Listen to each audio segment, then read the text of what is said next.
नमस्कार। राज्यसभा टीवी में आपका स्वागत है। इस वक्त की हर खबर को लेकर हाजिर हैं हम आपके साथ। मैं हूं घनश्याम उपाध्याय।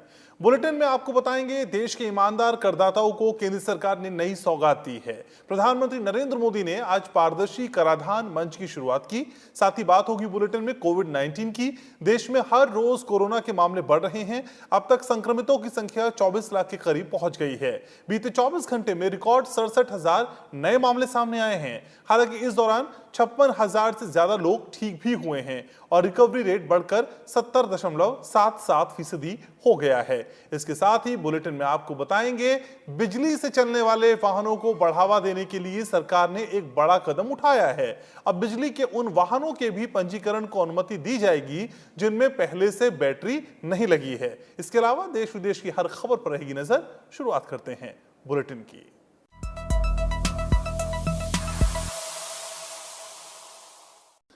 देश के ईमानदार करदाताओं को केंद्र सरकार ने नई सौगात दी है। प्रधानमंत्री नरेंद्र मोदी ने आज पारदर्शी कराधान मंच की शुरुआत की।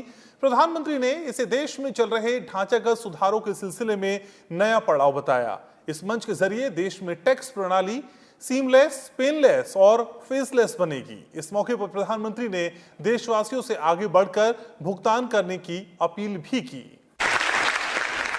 प्रधानमंत्री नरेंद्र मोदी ने देश के ईमानदार करदाताओं के लिए गुरुवार को transparent taxation honouring the honest platform की शुरुआत की। इस प्लेटफॉर्म में फेसलेस असेसमेंट, फेसलेस अपील और टैक्सपेयर्स चार्टर जैसे बड़े रिफॉर्म्स शामिल हैं। इनमें फेसलेस असेसमेंट और टैक्सपेयर्स चार्टर गुरुवार से ही लागू हो गए, जबकि फेसलेस अपील की सुविधा 25 सितंबर लागू हो जाएगी। इस मौके पर प्रधानमंत्री ने कहा कि इस नई पहल से कर प्रणाली में सुधार आएगा और सरल बनाने के प्रयासों को और बल मिलेगा। बीते 6 वर्ष में हमारा फोकस रहा है banking the unbanked, securing the unsecured और फंडिंग द अनफंडेड। आज एक तरह से एक नई यात्रा शुरू हो रही है। ऑनरिंग द ऑनेस्ट, ईमानदार का सम्मान। देश का ईमानदार टैक्स पेयर राष्ट्र निर्माण में बहुत बड़ी भूमिका निभाता है। जब देश के ईमानदार टैक्स पेयर का जीवन आसान बनता है, वो आगे बढ़ता है, तो देश का भी विकास होता है, देश भी आगे बढ़ता है। प्रधानमंत्री ने कहा कि केंद्र सरकार हर नियम कानून को, हर पॉलिसी को प्रोसेस और पावर सेंट्रिक अप्रोच से बाहर निकालकर उसको पीपल सेंट्रिक और पब्लिक फ्रेंडली बनाने पर जोर दे रही है। उन्होंने कहा कि ये नए भारत के नए गवर्नेंस मॉडल का प्रयोग है और देश को इसके सुखद परिणाम भी मिल रहे हैं। इसके 4 कारण हैं। पहला, पॉलिसी ड्रिवन गवर्नेंस। जब पॉलिसी स्पष्ट होती है तो ग्रे एरियाज मिनिमम हो जाते हैं और इस कारण व्यापार में, बिजनेस में और सरकार के और निर्णयों में भी डिस्क्रिशन की गुंजाइश कम हो जाती है। दूसरा, सामान्य जन की ईमानदारी पर विश्वास। तीसरा, सरकारी सिस्टम में ह्यूमन इंटरफेस को सीमित करके टेक्नोलॉजी का बड़े स्तर पर उपयोग। आज सरकारी खरीद हो, सरकारी टेंडर हो या सरकारी सेवाओं की डिलीवरी, सब जगह टैग इंटरफेस सर्विस दे रहे हैं। और चौथा, हमारी जो सरकारी मशीनरी है, जो ब्यूरोक्रेसी है, उसमें एफिशिएंसी, इंटीग्रिटी और सेंसिटिविटी के गुणों को रिवॉर्ड किया जा रहा है, पुरस्कृत किया जा रहा है। प्रधानमंत्री ने कहा कि सरकार की कोशिश टैक्स प्रणाली को सीमलेस, पेनलेस और फेसलेस बनाने की है। सीमलेस यानी टैक्स एडमिनिस्ट्रेशन हर टैक्स पेयर को उलझाने के बजाय समस्या को सुलझाने के लिए काम करें। पेनलेस यानी टेक्नोलॉजी से लेकर रूल्स तक सब कुछ सिंपल हो। फेसलेस यानी टैक्स पेयर कौन है और टैक्स ऑफिसर कौन है, इससे मतलब ही नहीं होना चाहिए।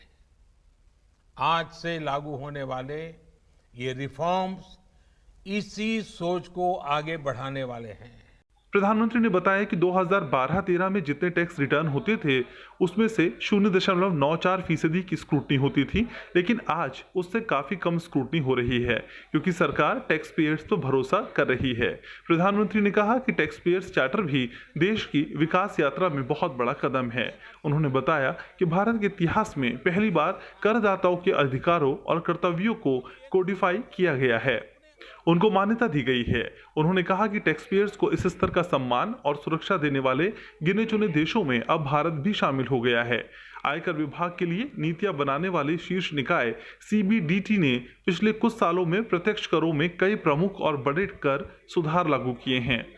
पिछले साल कॉर्पोरेट टैक्स की दर को 30% से घटाकर 22% कर दिया गया और नई विनिर्माण इकाइयों के लिए इस दर को और भी अधिक घटाकर 15% कर दिया गया। इनके अलावा लाभांश वितरण को भी हटा दिया गया। कोविड काल में करदाताओं के लिए अनुपालन को आसान बनाने के लिए भी अनेक तरह के प्रयास किए गए, जिनके तहत रिटर्न दाखिल करने के लिए वैधानिक समय सीमा बढ़ा दी गई है और करदाताओं के हाथों में नकदी प्रवाह बढ़ाने के लिए तेजी से रिफंड जारी किए गए हैं। Bureau report, Rajya Sabha TV. उपराष्ट्रपति एम वेंकैया नायडू ने transparent taxation honouring the honest platform की शुरुआत का स्वागत किया है। कई अन्य मंत्रियों और कारोबार जगत ने भी इस पहल को सराहनीय बताया है। उपराष्ट्रपति एम वेंकैया नायडू ने ट्वीट संदेश में कहा कि सरकार द्वारा सरल और पारदर्शी कर प्रशासन के लिए प्रारंभ किया गया transparent taxation honouring the honest platform स्वागत योग्य कदम है। उन्होंने कहा कि टेक्नोलॉजी आधारित इस प्लेटफॉर्म से करदाताओं को कर जमा करने में सुविधा होगी। उपराष्ट्रपति ने टैक्स प्रणाली को सीमलेस, पेनलेस और फेसलेस बनाने को समय की जरूरत बताया और उम्मीद जताई कि इन उपायों के प्रभावी कार्यान्वयन से कर कानूनों का अधिक से अधिक अनुपालन होगा। उपराष्ट्रपति ने इसे चिंता का विषय बताया कि 130 करोड़ की जनसंख्या में से मात्र 1.5 करोड़ लोग ही करदाता हैं। उन्होंने राष्ट्र निर्माण में इन करदाताओं के योगदान का अभिनंदन किया और स्वाधीनता दिवस के अवसर पर देशवासियों से देश की प्रगति में कर से योगदान का संकल्प लेने का आग्रह किया। केंद्रीय गृह मंत्री अमित शाह ने पारदर्शी कराधान ईमानदार का सम्मान प्लेटफॉर्म को न्यू इंडिया के लिए एक महत्वपूर्ण कदम बताया। ट्वीट संदेश में अमित शाह ने कहा कि प्लेटफॉर्म का लॉन्च प्रधानमंत्री नरेंद्र मोदी और केंद्रीय वित्त मंत्री निर्मला सीतारमण की तरफ से देश के करदाताओं के लिए एक उपहार है। गृह मंत्री ने कहा कि फेसलेस असेसमेंट, फेसलेस अपील और टैक्स पेयर्स चार्टर जैसे सुधारों से ये प्लेटफॉर्म कर प्रणाली को और सुदृढ़ करेगा। उद्योग संगठन भारतीय वाणिज्य और उद्योग महासंघ ने भी सरकार की इस पहल का स्वागत किया। फिक्की ने भरोसा जताया कि इस कदम से करदाताओं में भरोसा बढ़ेगा और कारोबारी गतिविधियों में आसानी होगी। Bureau report, Rajya Sabha TV. केंद्रीय वित्त मंत्री निर्मला सीतारमण ने पारदर्शी कराधान ईमानदार का सम्मान मंच की शुरुआत को प्रशासन के इतिहास में बेहद महत्वपूर्ण दिन बताया। निर्मला सीतारमण ने कहा कि फेसलेस मूल्यांकन और अपील से करदाताओं की शिकायतों का बोझ कम करने और कर प्रणाली में निष्पक्षता बढ़ाने में मदद मिलेगी। उन्होंने कहा कि प्रधानमंत्री नरेंद्र मोदी का मकसद करदाताओं को सशक्त बनाने, पारदर्शी कर प्रणाली तैयार करने और ईमानदार करदाताओं के सम्मान करने का है। वित्त मंत्री ने कहा कि CBDT ने एक मसौदा तैयार किया और इस मंच के रूप में एक नई प्रणाली को लागू किया गया है, जिसके जरिए कर प्रशासन को पारदर्शी, कुशल और जवाबदेह बनाया गया है। It eases compliance burden. It brings in fair, objective and a just system. There shall not be any physical interface between the department and the taxpayer, and to an extent it shall bring in certainty of information. देश में हर रोज corona के मामले बढ़ रहे हैं। अब तक संक्रमितों की संख्या 24 लाख के करीब पहुंच गई है। बीते 24 घंटे में रिकॉर्ड 67,000 नए मामले सामने आए हैं। हालांकि इस दौरान 56,000 से ज्यादा लोग ठीक भी हुए हैं और रिकवरी रेट बढ़कर 70.77% हो गया है। बुधवार को देश में रिकॉर्ड 8,30,000 से ज्यादा कोरोना सैंपल टेस्ट किए गए। इस वक्त पॉजिटिविटी रेट 8.06% है और मृत्यु दर 2% से नीचे है।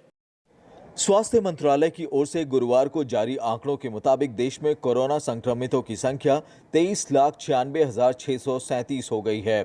पिछले 24 घंटों में कोरोना के 66,999 नए मामले सामने आए हैं। इस दौरान देश में 942 कोरोना संक्रमितों की मौत भी हुई है, लेकिन अब तक 16,95,982 मरीज ठीक हो चुके हैं और रिकवरी रेट 70.77% पर पहुंच गया है। वहीं 6.5 लाख से अधिक लोगों का अब भी इलाज चल रहा है। कोरोना से हुई मौतों की बात करें तो 47,000 से अधिक लोगों की इस बीमारी से जान जा चुकी है। 12 अगस्त को 8,30,391 कोरोना सैंपल टेस्ट किए गए थे। देश में अभी तक कुल 2,68,45,688 सैंपल्स टेस्ट किए जा चुके हैं।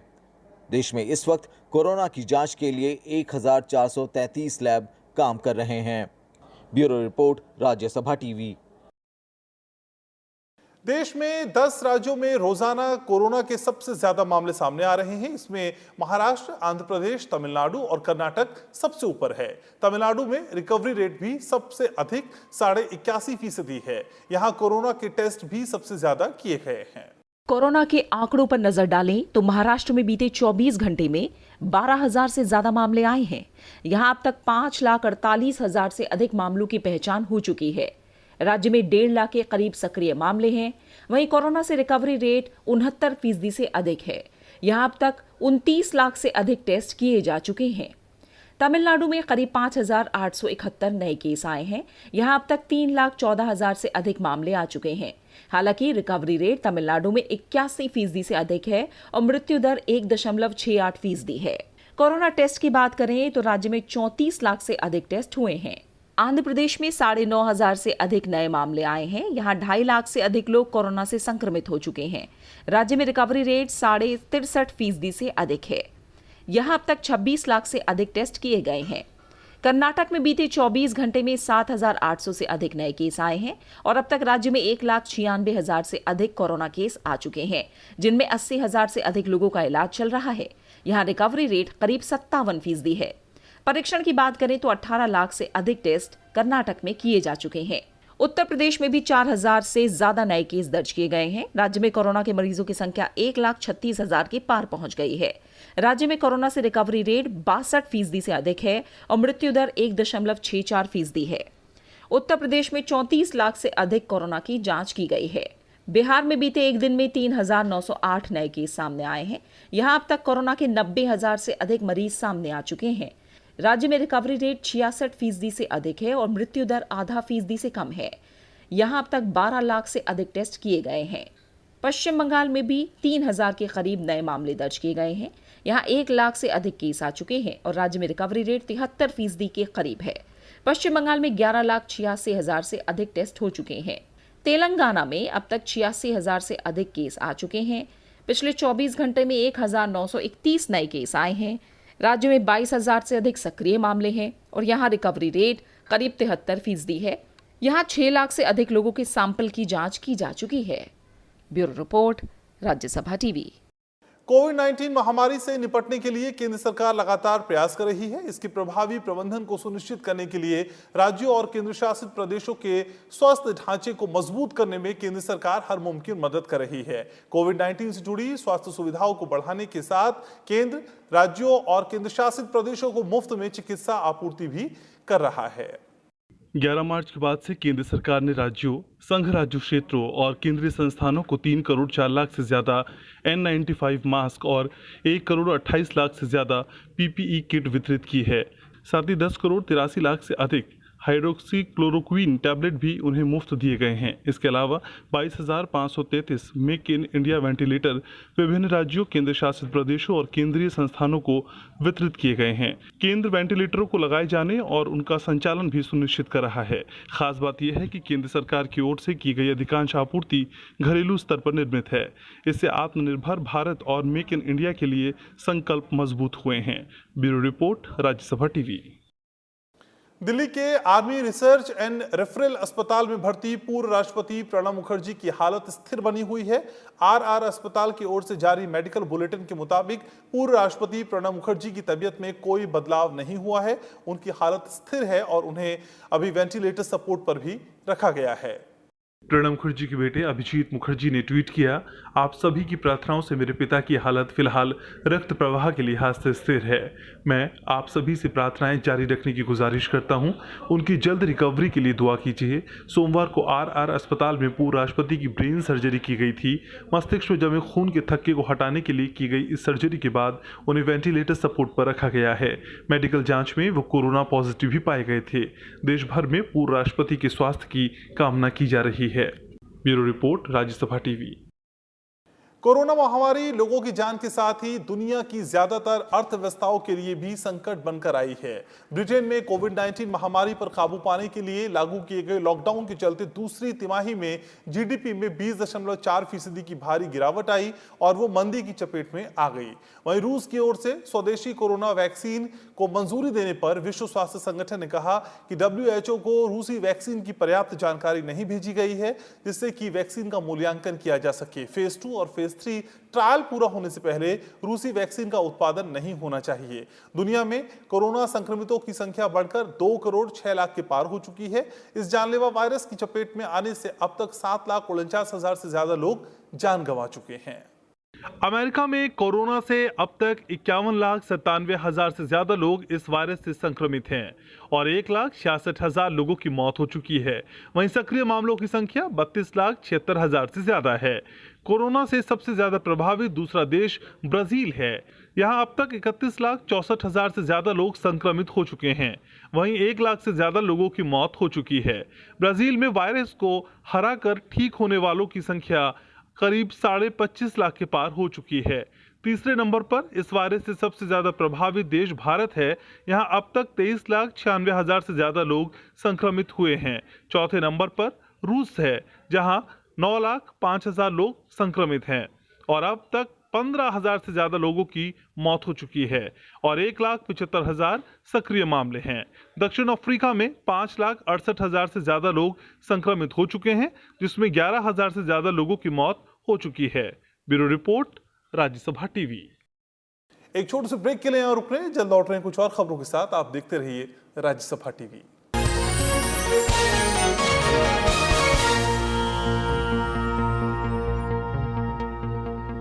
हम सभी कोरोना वायरस की वजह से बहुत चिंतित हैं। कोरोना वायरस को फैलने से रोकने के लिए एक छोटी चीज हम कर सकते हैं। हमारे हाथ धोने बहुत जरूरी है। सिर्फ पानी से नहीं हाथ धोने हैं, साबुन जरूर इस्तेमाल करना है। और जब आप हाथ मल रहे हो साबुन से, यह आपकी सुरक्षा के लिए है। 20 सेकंड जरूर मलिएगा।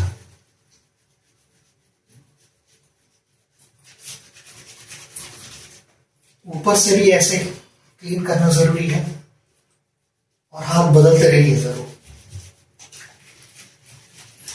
मुझे लगता है 20 सेकंड खत्म हुए होंगे।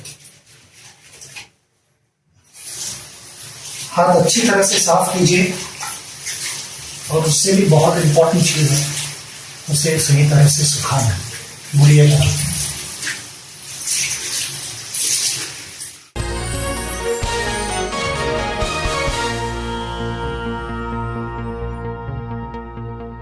ब्रेक के बाद आपका एक बार फिर से स्वागत है। आप देख रहे हैं राज्यसभा टीवी।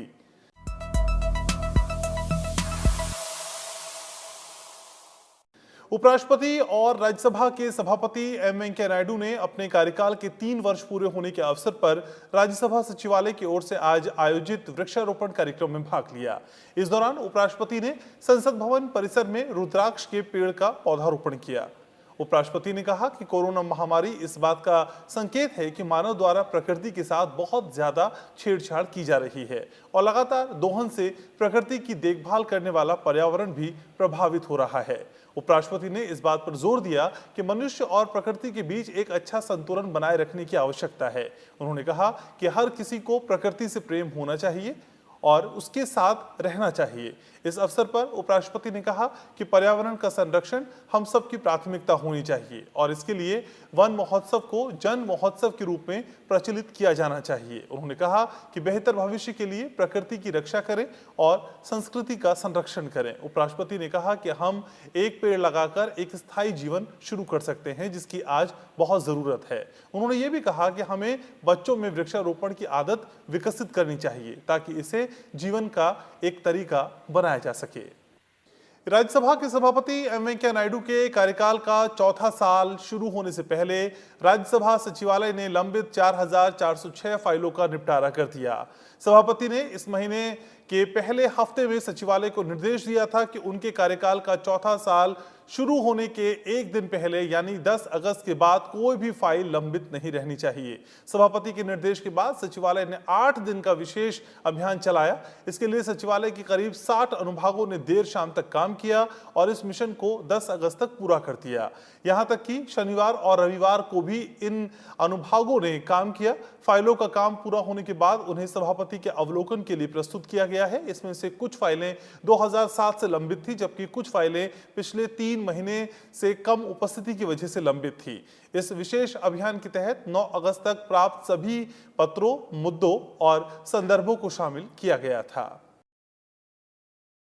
राज्यसभा की 2 सीटों के उपचुनाव के लिए आज नामांकन भरने के आखिरी दिन उत्तर प्रदेश से बीजेपी उम्मीदवार जय नारायण निषाद ने नामांकन दाखिल किया। ये सीट समाजवादी पार्टी से राज्यसभा सांसद बेनी प्रसाद वर्मा के निधन से खाली हुई थी।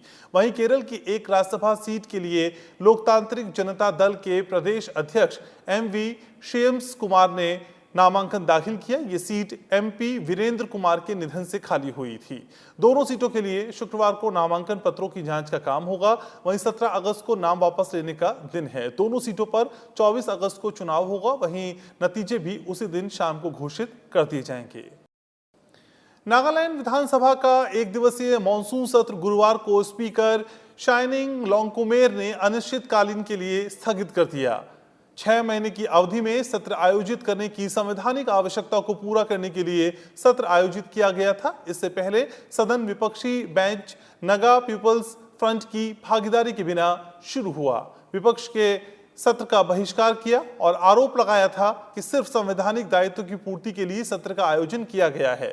इस बीच सदन ने Nagaland goods and services tax संशोधन विधेयक 2020 को ध्वनिमत से पारित कर दिया। कोविड के चलते सदन में सामाजिक दूरी का ख्याल रखा गया और सभी का कोविड परीक्षण भी किया गया। राजस्थान में सियासी हलचल तेज हो गई है। शुक्रवार से राज्य में विधानसभा का सत्र शुरू हो रहा है। इस बीच भारतीय जनता पार्टी ने शुक्रवार को ही सदन में राजस्थान सरकार के खिलाफ अविश्वास प्रस्ताव लाने की घोषणा की है। गुरुवार को भारतीय जनता पार्टी की बैठक हुई, जिसमें यह फैसला लिया गया। ऐसे में अशोक गहलोत सरकार के सामने बहुमत साबित करने की चुनौती है। बीजेपी की घोषणा के बाद मुख्यमंत्री अशोक गहलोत के निवास पर कांग्रेस विधायक दल की बैठक हुई, जिसमें सचिन पायलट भी मौजूद थे। बैठक में शुक्रवार को विधानसभा सत्र के लिए रणनीति बनाई गई। वहीं कांग्रेस ने 2 बागी विधायकों भंवरलाल शर्मा और विश्वेंद्र सिंह का निलंबन वापस ले लिया है। दोनों विधायकों को पिछले महीने सचिन पायलट के साथ बगावती रुख अख्तियार करने की वजह से और गहलोत सरकार के खिलाफ साजिश रचने के आरोप में सचिन पायलट गुट के विधायक भंवरलाल शर्मा और विश्वेंद्र सिंह को पार्टी की सदस्यता से निलंबित कर दिया गया था।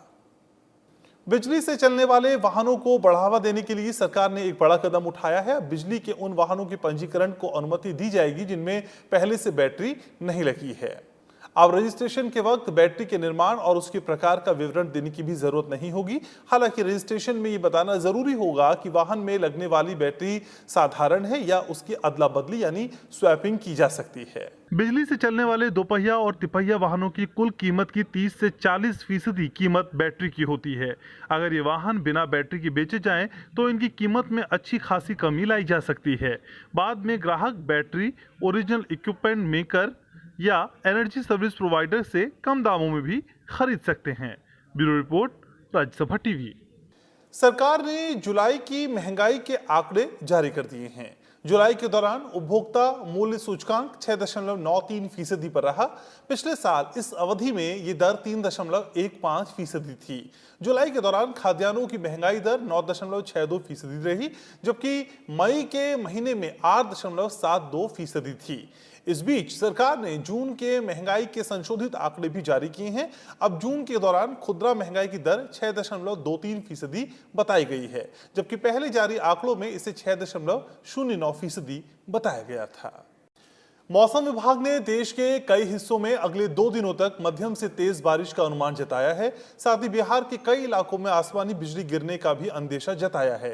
गुरुवार रात से ही दिल्ली एनसीआर समेत देश के कई हिस्सों में लगातार बारिश हो रही है। देश के कई इलाकों में तेज बारिश हो रही है।